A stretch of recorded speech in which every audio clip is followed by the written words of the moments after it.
السلام علیکم ورحمۃ اللہ۔ ناظرین، روسی صدر ولادیمیر پیوٹن کے نام سے آپ یقیناً واقف ہوں گے۔ اپنے جارحانہ فیصلوں کی وجہ سے وہ ہمیشہ دنیا بھر کے خبروں کی زینت بنے رہتے ہیں۔ ولادیمیر پیوٹن سن 2000 سے 2008 تک روس کے صدر رہے، پھر 2008 سے 2012 تک وہ روس کے وزیر اعظم رہے اور 2012 سے اب تک روس کے مسلسل صدر چلے آ رہے ہیں۔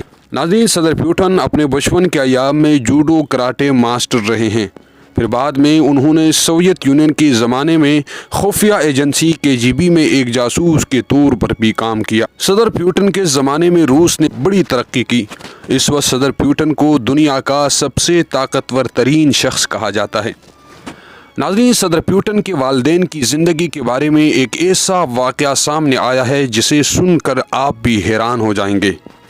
یہ دوسری جنگ عظیم کا واقعہ ہے کہ جب روس سے تعلق رکھنے والے ولادیمیر سپیرونوچ پیوٹن نامی ایک رضاکار فوجی جوان کے سپرد یہ کام تھا کہ وہ ایک فوجی دستے کے ساتھ مل کر سینٹ پیٹرز برگ کے نواح میں ریلوے لائن اور پل کو تباہ کر دے تاکہ جرمن افواج کی پیش قدمی روکی جا سکے۔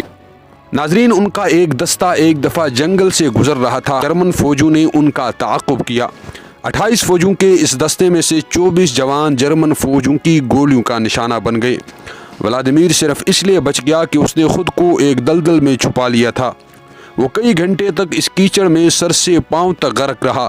سانس لینے کے لیے اس نے ایک سرکنڈے کی نلکی کو اپنے منہ سے لگا رکھا تھا جس کا دوسرا سرا دلدل سے باہر نکلا ہوا تھا۔ ولادیمیر کہتا ہے کہ جرمن فوجی اس سے محض چند قدم کے فاصلے سے گزر رہے تھے اور وہ جاسوس کتوں کے بھونکنے کی آواز بالکل صاف سن رہا تھا۔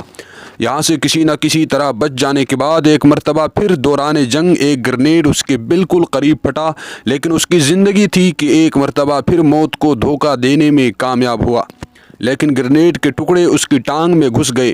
کسی نہ کسی طرح اس کے ساتھی نے اس کو ایک اسپتال پہنچایا جہاں ڈاکٹروں نے آپریشن کر کے اس کی جان تو بچا لی، لیکن گرنیڈ کے کچھ ٹکڑے اس کی ٹانگ میں ہمیشہ کے لیے رہ گئے۔ مہینوں کے بعد اس فوجی رضاکار ولادیمیر کو گھر جانے کی چھٹی مل گئی۔ ناظرین، جب وہ اپنے گھر کے قریب سڑک پر پہنچا تو اس نے وہاں پر ایک فوجی ٹرک کو کھڑا دیکھا جس میں لاشیں رکھی جا رہی تھی۔ اسے اندازہ ہو گیا کہ دشمن نے اس کے آنے سے قبل اس کے گاؤں پر حملہ کر دیا ہے۔ ٹرک میں رکھی جانے والی لاشوں کو اجتماعی قبر میں دفن کرنے کے لیے لے جایا جا رہا تھا۔ وہ فوجی لاشوں کے سامنے مبہوت کھڑا ہوا تاکہ ان کو آخری نظر دیکھ سکے کہ اچانک اس کی نظر ان جوتوں پر پڑی جو اس نے اپنی بیوی کے لیے مدتوں پہلے خریدے تھے۔ یہ دیکھ کر وہ دنگ رہ گیا اور اپنے گھر کی طرف دوڑنے لگا تاکہ اپنی بیوی کے بارے میں معلوم کر سکے، لیکن وہ آدھے راستے سے پلٹ کر واپس آ گیا۔ وہ ٹرک میں پڑی لاشوں کو ہٹاتا ہوا اس جوتے والی لاش تک پہنچا تو معلوم ہوا کہ اس کی بیوی ماریا کی لاش ہے۔ اس سخت صدمے کے بعد فوجی نے اپنی بیوی کی لاش کو اجتماعی قبر میں دفن کرنے سے انکار کیا اور لاش کو گاڑی سے اتارنے کا مطالبہ کیا تاکہ وہ اسے صحیح طریقے سے الگ طور پر دفن کر سکے۔ ناظرین، لاش کو گاڑی سے اتارتے وقت پتہ چلا کہ وہ ابھی بھی آہستہ آہستہ سانس لے رہی ہے۔ اس کے بعد اسے اسپتال لے جایا گیا جہاں پر اس کا درست طریقے سے علاج ہوا اور اس کی بیوی کو دوبارہ ایک نئی زندگی مل گئی۔ ناظرین، اس حادثے کے کچھ برسوں بعد 7 اکتوبر 1952 کو اس فوجی کی بیوی ماریا جو کہ زندہ دفن ہونے جا رہی تھی، اس نے ایک بچے کو جنم دیا جس کا نام ولادیمیر میرووچ پیوٹن رکھا گیا اور اسے آج دنیا کا سب سے طاقتور ترین شخص کہا جاتا ہے۔